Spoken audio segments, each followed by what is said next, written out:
where I'll start. All right, the Giants won yesterday. They won 2 of 3 against the Astros. Gutsy. They're game under 500. Oh, but they're in the wild card race. Yeah, driver's seat. Something's missing, right? But like something's missing, and the question that I'm asking, and I'm going back to the Niners 10 years ago, and I'm going back to the Giants 10 years ago, and the war. Like, when do you get interested in a team? When do you get interested in a team? I know there are hardcore fans that are interested in a team at the start of the year, and regardless of whether they're really good or they're not so good, they're going to watch anyway. And they're going to be interested all season long because that's who they are. But for the rest of us, when do you get interested in a team? And I'm looking at the San Francisco Giants, and they're 34 and 35. And I'm not here I don't want to get into too many teams make the playoffs, et cetera, because that's not really, to me, the debate. The debate is, when would you get interested in the San Francisco Giants? Because, you brought this up, Matt Cain's perfect game. 12 years ago. 12 years ago. Today. It was a night game against the Astros. Yes, when the Astros were terrible. Right. And they had 43,000. 43,000. Why were we interested in that team at the time? Why is this team, even though they're hanging around and they're fine, why does it feel like there's something missing and that people aren't interested? I think it's because there's nothing established about the San Francisco Giants or this iteration of the Giants. That 2012 team was established. They'd won a World Series, but they had established players. Like Lincecum wasn't a factor in that 2012 team as much as he was 2 years prior or 3 years before that. Matt Cain was the horse of that team. You had Bumgarner. You had different pieces. You had Sandoval, obviously Posey. Crawford was emerging. Like, you had established pieces and fabrics of your franchise. I think it's the same reason why, even though the Warriors didn't make the playoffs this year, Steiny, there was still interest around them because they have an established brand. The 49ers are established as a team that is competitive and that wins. So it's not just the victorious nature of it, but I think it's that there's nothing established about the Giants. If I asked you, what is the most concrete piece or cornerstone of this franchise, it's probably the guy who pitched yesterday, right. Logan Webb. Certainly. That's one. That's one part of it. That's one piece of it. And for a 25, 24-man roster, having one or two establishments is just not enough, I think, for the average fan. Okay, but I'm looking at, maybe it has to do with the city, but I'm just thinking the team that came to mind is the Oklahoma City Thunder. All right, they're a young team. They do have a great young player in Gilgeous-Alexander, but it feels like if you're in Oklahoma City, and again, maybe it's because they're a one-horse town, but like you can get behind that. You can get behind the Thunder. They got young players, and they got one 25-year-old who's really good. Yeah, but Shai Gilgeous-Alexander, is established. I mean, Logan Webb's kind of establishing himself, and I know he has. I know that's. I'm not comparing. Cy Young runner-up last year, right? I know I'm not comparing the two, but I kind of am. I guess is what I'm saying. But it's like I was saying to you. Okay, so the Giants are 34 and 35. Okay, let's say in a month they're 50 and 50, and they're a half game as the third wild card or a game out of the third wild card. Okay, now they're 60 and 60. All right, and they're still hanging around or there. Now they're 70 and 70. Okay, well now we got 20 games left, 22 games left, and they might make the playoffs. If they win 14 of their last 22. And I understand at that point, we'll start saying, look, if they get in, anything can happen. But it doesn't make up for the fact that for the first 4 months of the season, there's something that's not connecting with the fans. And I'm wondering why, what would it take for you to get interested in this Giants team this year, or is it a fait accompli? Because chances are they're not going to add a superstar or a star at the deadline. And if they're going to get it done, it's probably going to be with these guys. Solaire's going to start playing better. Chapman's going to hit more. Estrada's going to come out of his slump. Slater's going to be this Slater. Is that enough? Is that enough? Even if you make it to the postseason? I think it's enough if you win. See, I don't know if it's enough here in the Bay Area. In the Bay Area, you mean? Well, yeah, because I'm using the Giants specifically because it feels like they just haven't, like, fans are waiting. Well, I would say there's been excitement about the Giants but for probably 10% of this season. Like, there's been a small It was the Pittsburgh series excitement. And the Mets series. Colorado, they swept, going into Pittsburgh, New York with all the walk-offs and the late comebacks, and they're winning against teams that are hitting grand slams, and all the young guys are performing, and there's things, but that's kind of my point, is like, there was something that was fresh and that we hadn't seen before, and it looked like they were starting to establish something, and I think for that stretch, it was the youth movement. It felt like the youth were starting to establish themselves, and then because of a lack of productivity, it kind of gets pulled from underneath them. Matos gets sent down. Luciano gets hurt. There was whatever we were promised, all of a sudden is no longer on the table because the quote-unquote established players that have been kind of middling and mediocre, frankly, have reassumed the positions. Right.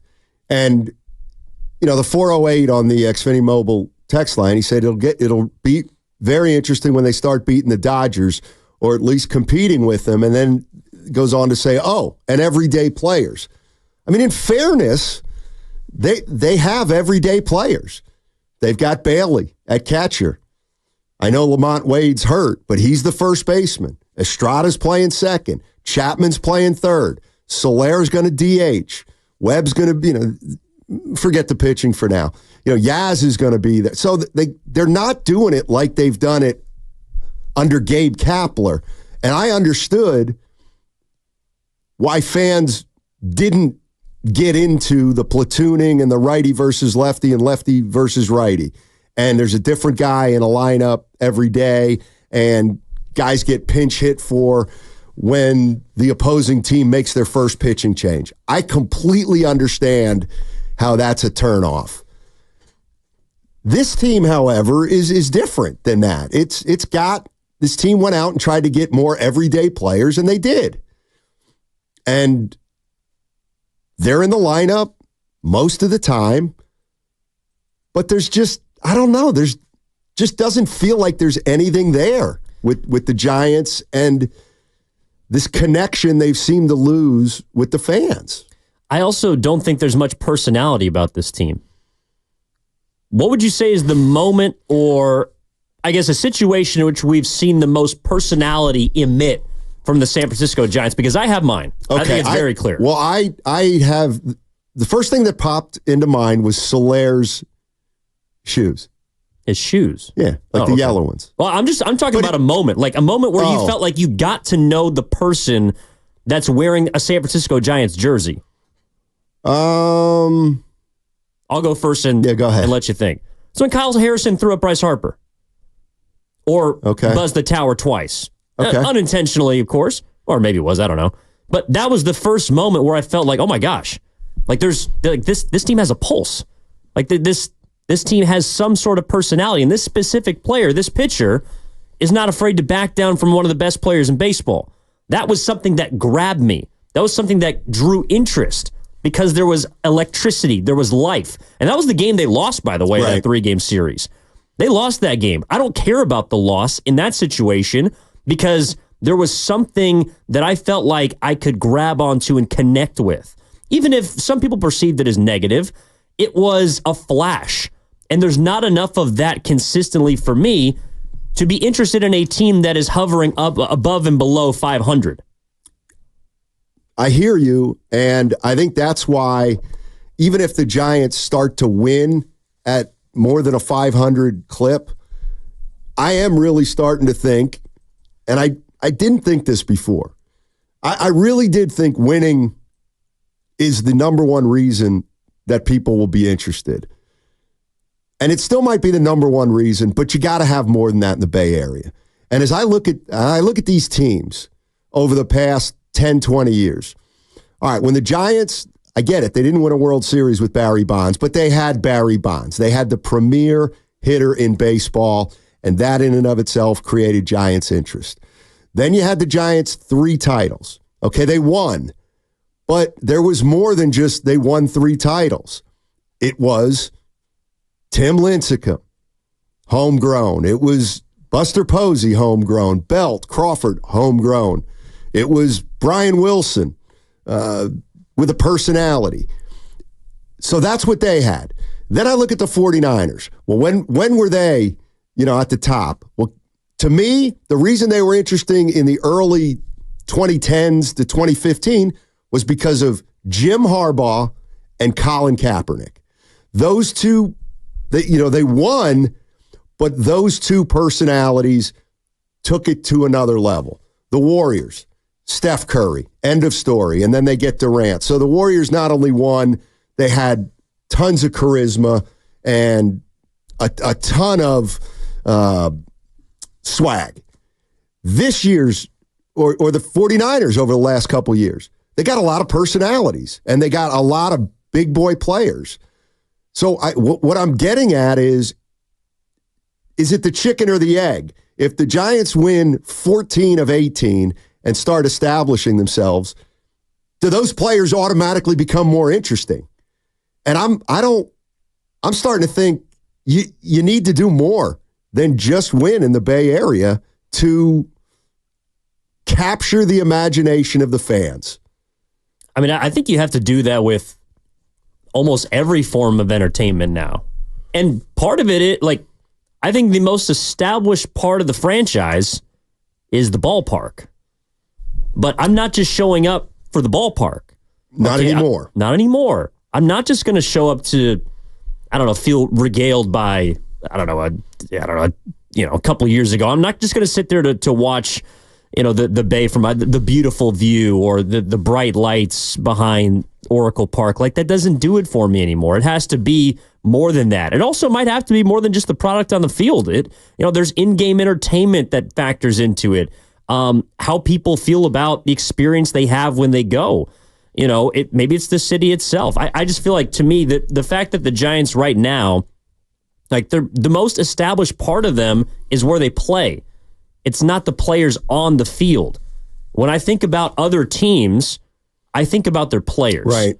I think about their success. And the Giants have not had enough established success outside of one season for me to feel invested in this group. I think Matt Chapman is an established player. He's got 4 gold gloves, but he's not somebody that can singularly hook you. Blake Snell is established, but he's been hurt. And when he's pitched, he's been bad this year. There's nothing right now about the Giants that screams investment. But this is my point. And feel free to argue with me at 888-957-9570. I would argue that 3 years ago or 2 years ago, whenever it was, when the Giants won 107 games, they still didn't electrify the city. They did not. I mean, I get it. They won a lot of close games and they were exciting, but it still couldn't touch a great Warriors season over the last 10 years. It couldn't touch the interest in the Giants in the early 2010s, and it doesn't touch the Niners, who are the kings of the Bay. They won 107 games, and it wasn't enough. I mean, I don't mean it wasn't enough to get over the hump. It wasn't enough to generate interest. And I'm just wondering if you can't get stars in here, or which they haven't been able to, and you can't develop from your farm system, which they haven't been able to since the run, that it's not going to be good enough here. It's not going to be good enough. Well, but okay, but like the third wild card and even knocking somebody off with this team, I don't think will be good enough. Winning a postseason series? I really don't. Really? With this team as a third wild card? I think there would be buzz around the city if this team happens to win a postseason series.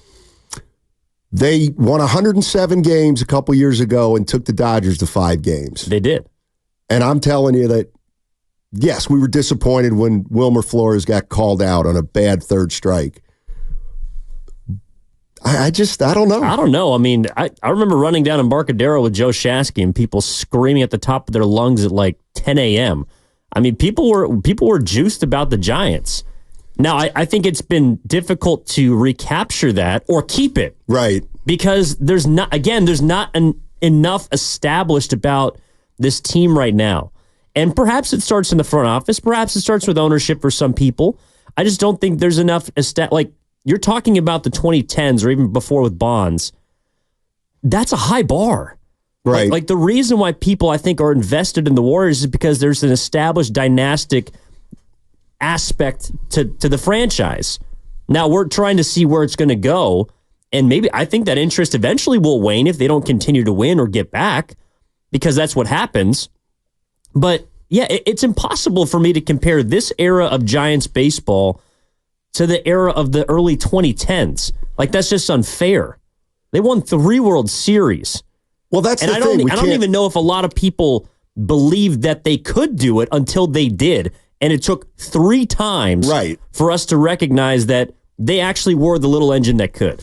Well, I'm trying to figure out when, because in 2014, the Giants were an absolute phenomenon. But I'm trying to remember the 2010 year when it first started and the way people were thinking of that team and the future. You know what I mean? The future of the Giants. Was it like nobody looked at the 2010 Giants and said, we're going to be a factor for 5 years. That was just about getting there and making noise, and then you end up winning it. So like when I look at the Warriors, did we know they were building something when they took San Antonio to the second, or 6 games in the second round, and then they got eliminated by the LA Clippers in that first round? Was something building there that, looking back, we can now acknowledge? Like, did we? And what I'm getting at is, but you never know it in the moment. Well, that's kind of what I'm saying. Like when I was watching those Warriors teams, I was very happy. I was on cloud 9 that they won a first round postseason series when they upset the Nuggets. Like, that was, as a fan, that was my championship at that time, because I hadn't done it in forever. That's the issue. The Giants have done it, and they've done it 3 times in recent memory. And you're constantly compared to what you've done before. This regime is constantly compared to the prior regime. And the prior regime had Hall of Famers abound. This one does not. And it doesn't appear that there's anything that is going to come close to touching what the previous regime did 10 years ago. I think that's where people lose interest. It's like, well, you gave me the 5-star Michelin restaurant, or 3-star, I don't know how many stars there are. You gave me the Michelin restaurant. I can't just go back to eating at Applebee's. No, I hear you. And 650 Steiny, you sound like a grandpa. Boy, that's the first time I've heard that. 3 stars, thank you, Carter. If we make the playoffs, people will be interested. I know that people will be interested if they make the playoffs. But I'm talking about how long did it take? Like the Giants in 2014 they ran the city. Then the Warriors ran the city. And I guess what I'm saying is, how long does it take? How long would it take, and does it take, for the fans to really embrace a team? And does it depend on something more than just making the playoffs and being competitive, and forget winning a title, but is it possible for this collection of San Francisco Giants, even if they start winning, to garner the interest that previous Giants teams had when they were winning? And that's where I'm saying you need to do more than just win. those Giants teams won, and those players had a big connection to the city. If the Giants start winning with this group, is it a chicken and the egg thing where now all of a sudden we'll start connecting with them because they're winning? I'm not so sure. Like, you have to develop that relationship almost first and start building on that. Is there any chance this town's ever going to love Jorge Soler? Even in 2 years. He bounded on 28 homers this year, and he comes back next year and it's 32. Is that going to get is that going to draw in the casual fan like the Giants did? I mean, or do you have to win it? You have to win it all. No, I don't think you have to win it all. But I think people have to know what they're watching. Like, people don't know what to watch for on a given night with the Giants. And I think this year more than last year, it's because of injury. I mean, if I told you on opening day the Giants had a starting rotation of Blake Snell, Logan Webb, Robbie Ray, Alex Cobb, and Kyle Harrison, that sounds, I mean, not everyone would know all the names, sure, but that's a pretty sexy starting rotation. Right. That's a competitive starting rotation. We've been promised that. I have only seen 3/5 of that, or at points 4/5 of it, and Blake Snell's been terrible. So what we've been promised, or what the offseason led us to believe the Giants were going to become, has not come to fruition.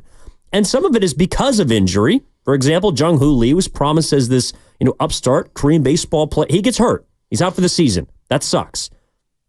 But the pitching staff and the strength of this team that's been promised has not lived up to that yet. Well, I actually do think, like, my whole point is you need something more.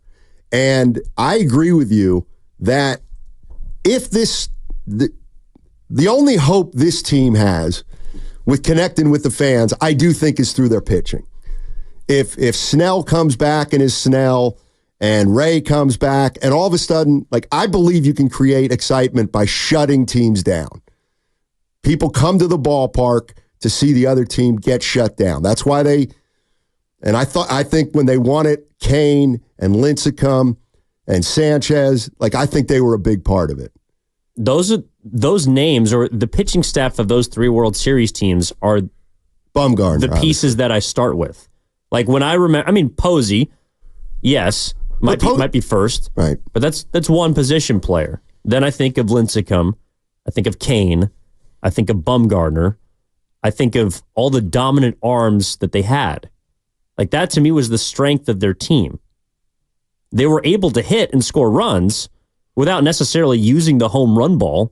I mean, you asked me who was the last Giants hitter to hit 30 home runs before the show, not named Barry Bonds. You got to go back over 2 decades to find that player. So it isn't as if they captured the attention of Giants fans with the long ball. They did it because they won games, they had personalities, and they shut your ass down on the mound. 650 says, the hell with connecting with fans, win. And I guess that's what I'm saying. I don't think winning does it. I think it does if you do it over a period of time. Okay. But that's the issue. There's been nothing consistent. There's nothing established about winning right now under this current regime. In this era of Giants baseball, I cannot consider them synonymous with winning. I consider them a 500 club. 888-957-9570 is the number. Steiny along with Evan Giddings today. Lot to get into. We're going to get into the Giants. I want to talk a little bit about some stuff that happened in the series against the Astros. We got to get into the NBA Finals, and I want to play something for you from Brian Windhorst, and I'd love to know if you think it's fair or not. Download the Odyssey app directly from our QR code on both YouTube and Twitch. Brought to you by First NorCal Credit Union. For a low-rate auto loan, apply online or just ask for First NorCal financing at the dealer today. Also, that segment was sponsored by Safeway.